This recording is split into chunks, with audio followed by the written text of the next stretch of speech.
الرحیم۔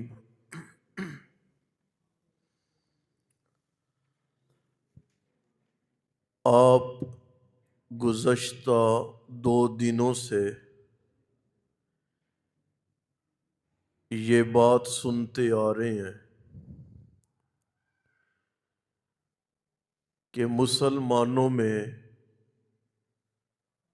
پیدا ہونے والی فرقہ واریت کے اسباب کیا ہیں۔ میں نے کہا تھا ترک قرآن، قرآن کریم سے دوری، یہ سبب ہے فرقہ واریت کا۔ اس پہ میں تفصیلاً بات کر چکا ہوں کہ قرآن کہتا ہے اتلو، تلاوت کرو، اتبع، پیروی کرو، فاستمسک، قرآن مضبوطی سے پکڑو، بلغ، پھر تبلیغ کرو، جب تک پہلے 3 درجے موجود نہ ہوں قرآن تبلیغ کی اجازت نہیں دیتا۔ میں نے دوسرا عنوان بیان کیا فرقہ واریت کے لیے غلو،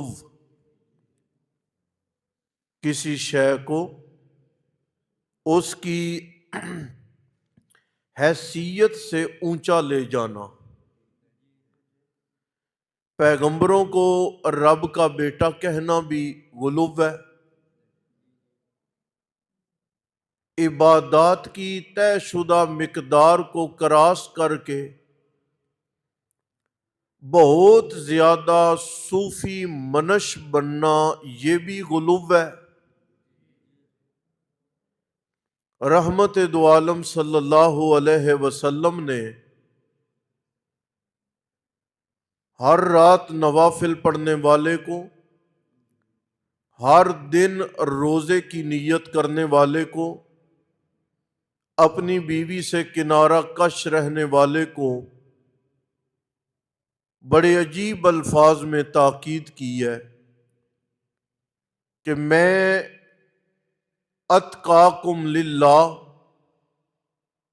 جتنا میں اللہ سے ڈرتا ہوں اتنا کوئی نہیں ڈرتا۔ میں روزہ بھی رکھتا ہوں، ناغہ بھی کرتا ہوں، عبادت بھی کرتا ہوں، رات آرام بھی کرتا ہوں، مہمانوں کو وقت بھی دیتا ہوں، ازواج کا خیال بھی کرتا ہوں اور اپنے جسم کا خیال بھی کرتا ہوں۔ ہمارا دین غلو کی اجازت نہیں دیتا کہ مجاہد یہ بولے جو میں ہوں اور کچھ نہیں ہے، نہ، ممانعت ہے۔ تاجر کہے کہ میری تجارت سے مسلمان مضبوط ہے، میں نہ ہوتا تو یہ ڈوب جاتے، نہیں۔ تبلیغ والا کہے کہ جو میں نے کیا وہ کسی نے نہیں کیا، نہیں۔ استاذ بولتا ہے جو میں نے کر دکھایا وہ کسی نے نہیں کیا، نہیں۔ بارڈر پہ مجاہد کی ضرورت ہے، محراب میں مؤذن کی ضرورت ہے، ملک کے نظام میں تاجر کی ضرورت ہے، باصلاحیت قاضی اور جج کی ضرورت ہے، اور منصف حکمران کی ضرورت ہے، اور ایک باعمل استاذ کی ضرورت ہے۔ تب معاشرہ مکمل ہوگا اور تب جا کے دین کی ترویج اور دین کی اشاعت ہوگی۔ تیسرا سبب فرقہ واریت کا، وہ آزاد، پیسے کے لالچی، کھانے کے طلبگار، خوش آواز، زہری وضاقتہ کے مالک، پرلے درجے کے بدماش اور جاہل خطیب ہے۔ آپ یاد رکھیں، ممبروں پہ بیٹھ کے من گھڑت باتیں، موضوع روایات، قرآن حکیم کو سمجھے بغیر اپنی رائے سے کی جانے والی تفسیریں، انہوں نے امت میں انتشار پیدا کیا ہے۔ یہ بھی ایک بڑی وجہ ہے۔ چوتھی وجہ فرقہ واریت کے لیے پیغمبرانہ انداز تبلیغ سے انحراف۔ سمجھ آ گئی؟ پیغمبرانہ طرز دعوت سے کنارہ کشی، پیغمبر کے طریقہ کار سے عدم واقفیت۔ ہمارے ملک میں بسنے والے دیوبندیوں یا دیگر کئی جماعتیں ہوں، میں صرف آپ کو بات سمجھانے کے لیے میں 2-3 اشارے آپ کے سامنے پیش کروں گا، نہیں تو ہمیں چونکہ چنانچہ سے، اگرچہ مگرچہ سے، اس نے اور فلاں سے ہمیں کسی بات کی کوئی غرض نہیں ہے۔ ہم اللہ کا شکر ادا کرتے ہیں کہ ہم نے جید اساتذہ سے قرآن پڑھا بھی ہے، ہمیں تفسیر قرآن کی سمجھ بھی ہے اور ہمیں تفسیر قرآن آتی بھی ہے۔ ہم نہ واقف لوگ بھی نہیں ہیں اور ہم جاہل بھی نہیں ہیں، اور یہ بھی الحمدللہ ہم صلاحیت رکھتے ہیں کہ آپ قرآن پاک کو اپنی مرضی سے کھولیں اور صفحہ ہمارے سامنے رکھیں اور ہمیں کہیں کہ آپ اس صفحے اور اس رکوع کی مفسرین کی طرز پر اور شیوخ کی طرز پر تفسیر کریں۔ ہم کرنے کی صلاحیت رکھتے ہیں۔ میں جو آپ کو آج عرض کرنے لگا ہوں کہ تباہی کیوں پھری ہے، اس کو ذرا سمجھیں۔ ایک بات، مجھے اس بات سے کوئی غرض نہیں کہ یہ دونوں کتابیں لکھنے والے کون ہیں، سن رہے ہو نا؟ میں یہ بتانا چاہ رہا ہوں کہ لکھا کیا گیا ہے، آپ صرف اس بات کی طرف غور کریں گے۔ یہ کون ہے، ان پہ فتویٰ کیا لگتا ہے، اس سے پیچھے ہٹ جائیں۔ یہ دیکھیں کہ کتابوں میں لکھا کیا گیا ہے، اور پھر یہ سمجھیں کہ کیا امت کو یہ چیزیں بیان کرنی تھی لوگوں نے۔ سمجھ رہے ہیں آپ؟ کیا امت کو یہ ضرورت تھی، امت کے سامنے من گھڑت کرامتیں سنانے کی ضرورت تھی، یا امت کرامتیں سننے سے بدلتی ہے، یا کرامتوں سے تربیت ہوتی ہے، کرامتوں سے اخلاق بدلتے ہیں؟ من گھڑت قصے اور بکواسات سے اسلام پھیلتا ہے؟ نہیں۔ الجھن کیا بنی ہے؟ آپ ایک انداز یہ دیکھیں، وہ یہ ہے کہ ایک شخص فوت ہو گیا، سمجھیے آئیے، ایک شخص فوت ہو گیا، اسے دفن کر دیا گیا، رات کو چور آئے، قبر تازہ تھی، انہوں نے قبر کو کھودا اور اس کا کفن چرانے لگے۔ مردہ اٹھا، قبر کھلی تھی، دوڑا، اپنے گھر پہنچ گیا۔ آپ یہ دیکھیں، یہ آپ بعد میں دیکھ لیں، میں تبصرہ نہیں کرنے لگا، میں اپنا مضمون سمجھانا چاہتا ہوں۔ اسلام کو اس بات کی ضرورت تھی، بولتے جائیں، مسلمانوں کی ان لا یعنی اور واہیات سے ترقی ہو سکتی تھی؟ کیا لکھا گیا؟ یہ ہے تفرقہ بازی۔ ان لوگوں کے گلے میں توق ہے تفرقہ بازی کا، قرآن سے دور، رحمت دو عالم صلی اللہ علیہ۔ آپ دیکھیں اصحاب پیغمبر کا جو زمانہ ہے، انہوں نے قوم کو پیغمبر علیہ السلام کے حق سچ پر مبنی کتنے معجزے لوگوں کے سامنے بیان کیے ہیں جی؟ کسی نے نہیں۔ معجزہ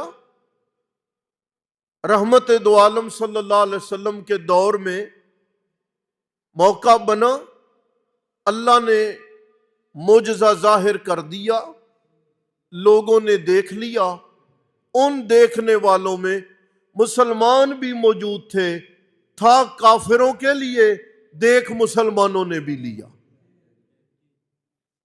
ٹھیک ہو گیا؟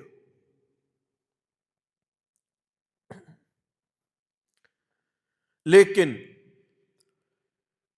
کیا بعد کی دنیا نے حضرت عبداللہ بن عمر رضی اللہ تعالی عنہ ہیں، کیا انہوں نے قوم کو پیغمبر علیہ السلام کے دور کے وہ معجزات بیان کیے اور قوم کو معجزوں پر لگایا؟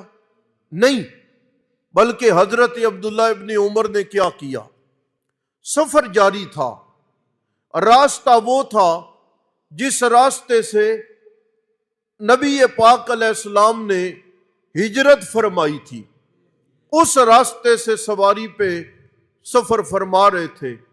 ایک جگہ پہ قضائے حاجت کے لیے رکے، گئے، قضائے حاجت سے فارغ ہوئے، وضو کیا، سواری پہ بیٹھے اور سفر شروع کر دیا۔ آپ کچھ دیر آگے پہنچے اور تھوڑا آگے پہنچنے کے بعد سواری کو آپ نے پھر رکوایا، نیچے اترے، قضائے حاجت کے لیے دوبارہ گئے، تھوڑی دیر ایک جگہ پہ بیٹھے، واپس پلٹے۔ ساتھ خادم نے یہ سوال کیا کہ تھوڑی پیچھے آپ رکے تھے، ابھی سفر بھی نہیں اتنا کیا، اچانک آپ پھر کیوں رک گئے؟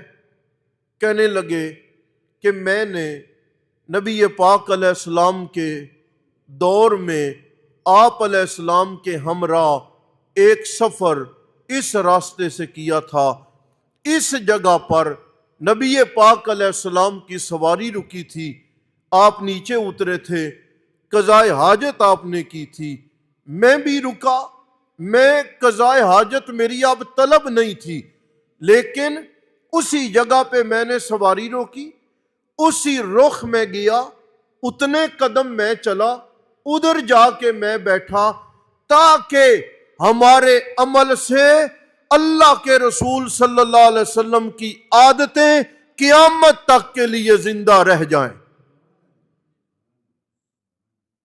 ضرورت اس بات کی تھی کہ عادتیں بچا کے رکھی جاتی،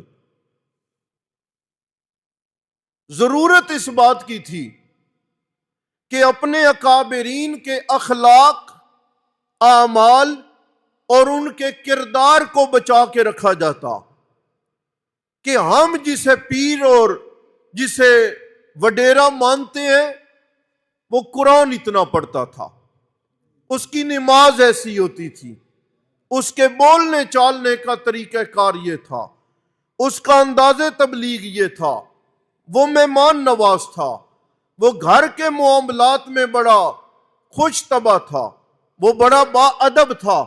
محفوظ کرنے کی باتیں یہ تھیں، ہم نے ان کو محفوظ نہیں کیا، کیوں؟ اگر ان کو ہم محفوظ کرتے تو ہمیں یہ کام کرنے پڑتے۔ پھر ہمیں نماز ویسی پڑھنی پڑتی، پھر ہمیں خوش اخلاقی دکھانی پڑتی، پھر ہمیں اپنی زبان پہ کنٹرول کرنا پڑتا۔ ہم نے اپنے آباء و اجداد یعنی اپنے اکابر، اپنے شیوخ کی عادتیں اور ان کے اخلاق وہ ہم نے اکٹھے نہیں کیے، ہم نے ٹوٹی پھوٹی غلط سلط حادثاتی طور پر آنے والے واقعات کو، بہت سارے واقعات کو کرامت بنا کے لوگوں کے سامنے ہم نے پیش کیا۔ میں یہ عرض کرتا ہوں، یہ لکھا کیا جا رہا ہے، ایک کافر تھا، سکھ تھا، ایک وقت میں کئی لوگوں کے گھر میں دعوت کے لیے با یک وقت موجود ہوتا تھا۔ بتائیں کیا فائدہ ملا؟ کچھ ملا؟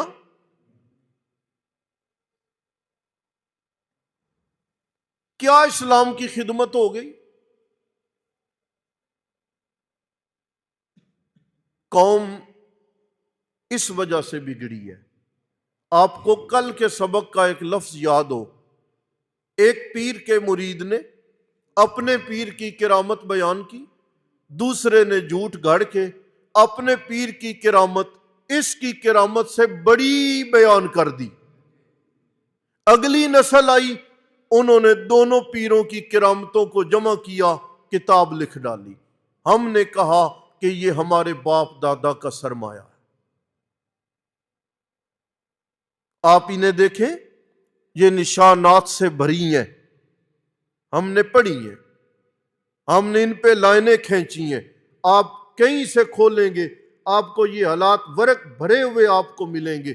میں آپ سے یہ منت کرنا چاہتا ہوں، فرقہ واریت سے ایک ہی طریقے سے بچا جاتا ہے اور جا سکتا ہے، وہ طریقہ ہے ہم اپنے آپ کو زیادہ سے زیادہ قرآن کے قریب کر لیں۔ سمجھے آپ؟ کرامت کیا ہے؟ فلاں نے 40 سال عشاء کے وضو سے فجر پڑھی، کرامت۔ فلاں اتنے سال رسی سے لٹکتا رہا، کرامت ہے۔ یہ آپ ہمارے سامنے ولیوں کا نمونہ پیش کر رہے ہو یا بدماشوں کا نمونہ پیش کر رہے ہو کہ رسی کے ساتھ اتنے سال فلاں مرشد پاک لٹکے رہے؟ ہم کہتے ہیں جو اتنے سال رسی کے ساتھ لٹکا رہا اور وہ آزاد نہیں ہوا، اتنے سال اس نے نماز نہیں پڑھی۔ ایسا ہی ہے نا؟ پھر وہ ولی بن گیا۔ عزیزم، یہ بڑی لمبی کہانی ہے کہ اگر میں بہت کچھ سنانے لگوں تو یہ درس کی مجلس نہیں، ہنسی کی اور استہزاء کی مجلس بن جائے۔ کیا لکھنے والوں نے لکھا، اور آپ حیران ہوں، کیا اس سے بندے مسلمان ہوتے ہیں؟ کبھی اس سے بھی کوئی بندہ مسلمان ہوا؟ نہیں۔ تو منہ زور اور لا یعنی خطابت کے بعد فرقہ واریت میں سب سے بڑا کردار ان جھوٹی کرامتوں کا ہے۔ آخری جملہ میرا سنیں، ہم کرامت کے منکر نہیں ہیں، یہ سن لیں۔ اللہ اپنے بندوں میں سے کسی بندے کے ہاتھ پر کبھی کوئی خلاف معمول چیز ظاہر فرما دے، اسے کرامت کہا جاتا ہے۔ ہم اس کرامت کے منکر نہیں ہیں۔ اصحاب کہف کی کرامت یہ تھی، اللہ سورج کو غار سے دائیں بائیں کر دیا کرتے تھے، ان پہ سورج کی تپش نہیں پڑتی تھی۔ اور بی بی مریم کی کرامت یہ تھی کہ اس نے خشک تنے کو حرکت دی، اللہ نے ترو تازہ کھجوریں وہاں سے نازل فرما دیں اور نیچے گرا دیں۔ سمجھ آ گئی؟ یہ کرامتیں تھیں، اس میں کوئی شک نہیں۔ قرآن نے بیان کی ہے، اصحاب کی کرامتیں تھیں، خط لکھا ہے، ڈالا ہے۔ اگر تو ایک لڑکی سجی دھجی زیورات سے لے کے تو چلتا ہے تو ہمیں تیرے پانی کی کوئی ضرورت نہیں، جسے پینے کے لیے ہمیں اپنی بیٹی قربان کرنی پڑے۔ چلنا ہے نا اللہ کے نام سے چل، نہیں چلنا تیری مرضی۔ چل پڑا تھا دریا، آج تک وہ کرامت ہے، ہم میں سے کوئی بھی منکر نہیں ہے۔ لیکن اب آپ حضرت عمر کی کرامتوں کو جمع کر کے مسند پہ حضرت عمر کی کرامتیں بیان کریں اور حضرت عمر کا عدل بیان نہ کریں۔ اب فائدہ کرامتیں بیان کرنے کا نہیں ہے، اب فائدہ اس بات کا ہے کہ ایک حکمران بننے والے کو بتایا جائے کہ عمر وہ ذات تھی جس نے اپنے کندھے پہ سودا سلف رکھا تھا، اور یہ وہ بندہ ہے جس نے راتوں کو گشتیں کی تھی، اور یہ وہ بندہ ہے جس نے مدینہ سے باہر لگے خیمے میں ایک خاتون کی پریشانی دیکھ کے اپنی گھر والی کو لے کے آیا تھا اور اس مسافر خاندان کی خدمت کی تھی۔ بچے کے پیدا ہونے کے بعد جب بی بی نے آواز دی نا، امیر المومنین اپنے دوست سے کہیں اللہ نے اسے بیٹا دیا ہے، تب انہیں پتا چلا تھا کہ امیر المومنین ہمارا خدمتگار ہے۔ اس سے پہلے وہ آنے والے مسافر حضرت عمر کو مدینے کا ایک عام چرواہا سمجھ رہے تھے اور آرڈر دے رہا تھا، بابا لکڑیاں جمع کرو، مجھے سردی لگی ہے، آگ جلاؤ۔ حضرت عمر جلا رہے تھے، اسے جب آواز پڑی نا امیر المومنین،